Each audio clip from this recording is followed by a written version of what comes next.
करते हो ना, तो भोजन करते समय खाना कुछ थाली के नीचे गिरता है कि नहीं? हाँ या ना? तो थाली के नीचे गिरा, आपको क्या लगता थाली के नीचे गिर गया तो उठा लेंगे ना? कहते हैं खाते समय जो भोजन थाली से नीचे गिरता है उस भोजन को प्रेत ग्रहण करता है। आप देखें ना देखें, लेकिन हमारे आसपास पॉजिटिविटी नेगेटिविटी है। जैसे बैक्टीरिया को हम नहीं देखते, लेकिन नहीं दिखता इसका मतलब ये छोड़िए कि बैक्टीरिया नहीं है। कोरोना को हमने नहीं देखा कि सफेद है कि काला है कि गोरा, लेकिन नहीं दिखा, पर ऐसा तो नहीं कि नहीं था। आपके हाथ में बहुत सारे बैक्टीरिया हैं, आपको नहीं दिख रहे हैं, इसका मतलब ये छोड़ी कि नहीं जी नहीं दिख रहे हैं मतलब नहीं है। माइक्रोस्कोप से देखिए आप, सब दिखेगा आपको। उसी तरह हनुमान चालीसा में क्या लिखा है? भूत पिशाच निकट नहीं आवे महावीर। तो भूत पिशाच निकट नहीं आवे क्या मतलब है? भूत पिशाच होते हैं तब तो लिखा है, नहीं होते तो लिखने की क्या जरूरत थी? तुलसीदास जी को हनुमान चालीसा में होते हैं तब ना लिखा है। तो याद रखिएगा कि हमारा खाया हुआ अन्न इसलिए ऐसा खाओ कि थाली से जूठन ना गिरे। कुछ लोग तो ऐसा गलत खाते हैं कि खाते खाते ऊपर मुंह से न कुछ दाने चावल के, कुछ रोटी का कण नीचे जमीन पर गिर जाता है। ये बहुत गलत है। इस तरह से खाने से केवल दरिद्रता ही आएगी। इस तरह खाने वाला व्यक्ति दरिद्र होता है, और जो दरिद्र है आप देख लेना वो ऐसे ही खाते होंगे, इसलिए दरिद्र हैं।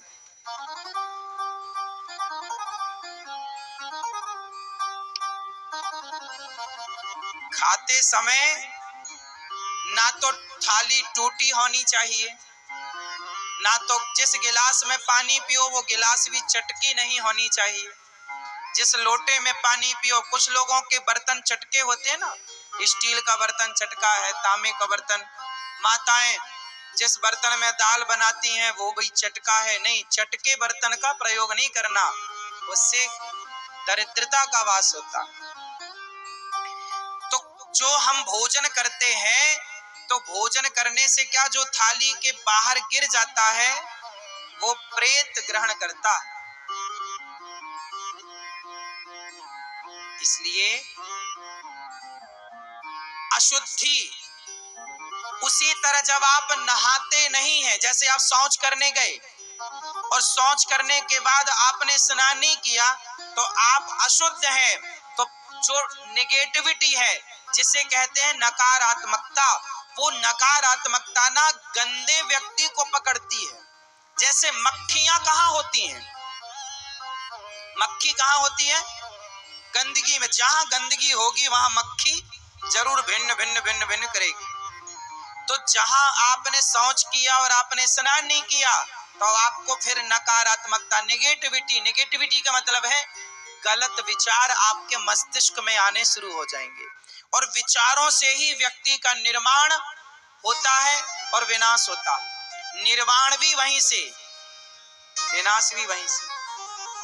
आपके गलत विचार आपका नाश कर देंगे और आपके अच्छे विचार आपको श्रेष्ठ बना देंगे। स्वामी विवेकानंद जी के अच्छे विचारों ने उन्हें श्रेष्ठ बना दिया और रावण के गलत विचारों ने उसका नाश कर दिया। खेल विचार का ही तो है। और विचार कहां से आएंगे? जैसी शुद्धि वैसी बुद्धि। विचार मीन्स बुद्धि। भाई बुद्धि से ना आप विचार करते हैं, बोलो हाँ या ना। तो आप जब नहीं नहाते तो ना नहाने के नुकसान क्या है कि आप उस गलत चीजों के शिकार हो जाते। इसलिए लघु शंका जाने पर क्या करोगे? 4 कुल्ला और हाथ पांव धुलना, और शौच के बाद दिन हो रात हो सर्दी हो गर्मी हो बारिश हो, आप एक बार नहा चुके हो और दूसरी बार गए हो शौच करने तो आप भले अर्ध स्नान करो, कपड़े सारे गीले कर लो, नाभि से कमर के हिस्से को, नाभि के नीचे के हिस्से को आप धुल लो, पानी डाल लो, साफ कर लो और गीला कर लो, शुद्धि मानी जाएगी। 2 बूंद। अच्छा, आप सिर भले ना धोया करो, लेकिन सिर भले ना धो, पर नहाने के पहले आप सबसे पहले 2 बूंद जल की 2 बूंद सिर पर यहाँ ऊपर जरूर डाला करो। यहाँ आप भले सिर मत धोइए, जब भी आप नहाने जाएं, आप लोग नहाने में सबसे पहले क्या धुलते हैं? पांव। ये नियम गलत है। सिर की गर्मी ऊपर से नीचे जानी चाहिए, इसलिए सबसे पहले सिर पर पानी डालना चाहिए। भले 4 बूंद पानी डालो, मत धो सिर, 4 बूंद पानी डालो। सबसे पहला पानी कहां? सिर पर। सिर पर ये जो इसे बोलते हैं ब्रह्मरंध्र, कहां होता है? यहां होता है, यहां होता है। ये जो हिस्सा है हमारा, ये पूरा ये मैन है, यही है सब कुछ। इसलिए यहाँ गीला करो, हल्का सा 4 बूंद पानी डालो। यहाँ से जब पानी पड़ेगा तो ये चीजें पूरे शरीर की गर्मी ऊपर से नीचे की तरफ। इसलिए नहाना कैसे चाहिए? ऊपर से नीचे। आप लोग जब आप लोग गलत नहाते हैं। पहले आप पांव धोएंगे, फिर आप हाथ धोएंगे, गलत नियम है भाई। पांव धुलेंगे तो वो नीचे की गर्मी ऊपर चढ़ जाएगी। आपको पता है पांव से, हमारे तलवों से बहुत सी चीजें निकलती हैं। हमारे शरीर में छेद होते हैं, पसीना निकलता है ना, छेद है तभी तो निकलता है। विज्ञान समझो, हर चीज के साइंस को समझो। मैं हर चीज साइंटिफिक बोल रहा हूं, हर चीज का विज्ञान। हमारे शरीर में करोड़ों छेद हैं कि नहीं? 9 छेद तो विशेष है, नवद्वारे पुरे देही, 9 दरवाजे तो हैं, लेकिन बारीक छिद्र हैं जिनसे पसीना निकलता है। करोड़ों छिद्र हैं या नहीं? जितने रोम हैं आपके, ये छिद्र ही तो है। इसलिए हमारी पूरी बॉडी से पानी भीतर जाता है और पूरी बॉडी से पानी बाहर आता है। यह प्रोसेस होता है, आप नहीं समझ पाते इस प्रोसेस को, आप ध्यान। लेकिन पानी जब नहाओ, सवेरे का जो स्नान है, गर्म पानी से नहीं नहाना चाहिए, गुनगुने पानी से। ना ठंडे पानी से नहाओ, ना गर्म पानी से नहाओ। फास्ट, ना तो ठंडे पानी से नहाना चाहिए और ना जोर से, ना गर्म पानी। गर्म पानी भी नुकसानदायक है और ठंडा पानी भी नुकसानदायक है। तो पानी कैसा होना चाहिए? नदी के टेम्परेचर का। आप सर्दियों में जाओ नदी का पानी हल्का, नदी का पानी ठंडा नहीं होता। आप ऊपर का पानी ठंडा, जरा हाथ डाल के देखिए, पानी आपको सवेरे भाप निकलती है नदियों में।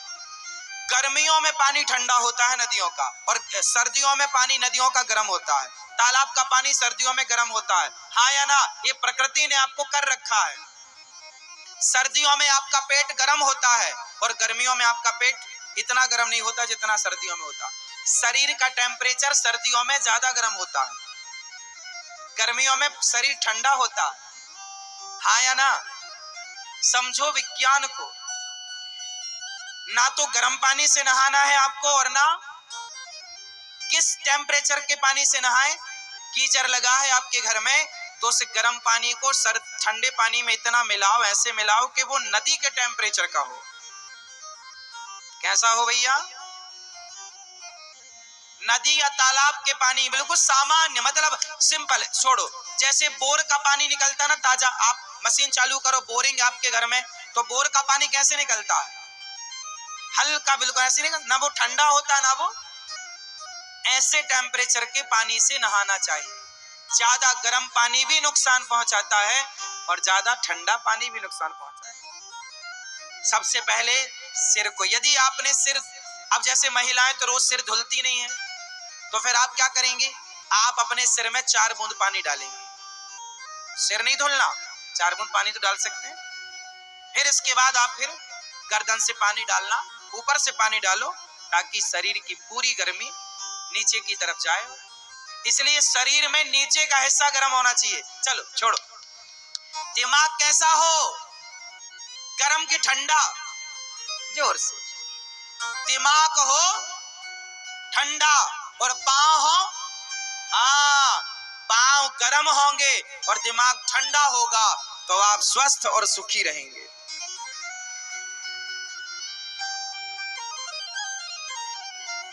दिमाग हो ठंडा कब, जब पानी पड़ेगा तो तुम दिमाग तो धुलती नहीं हो,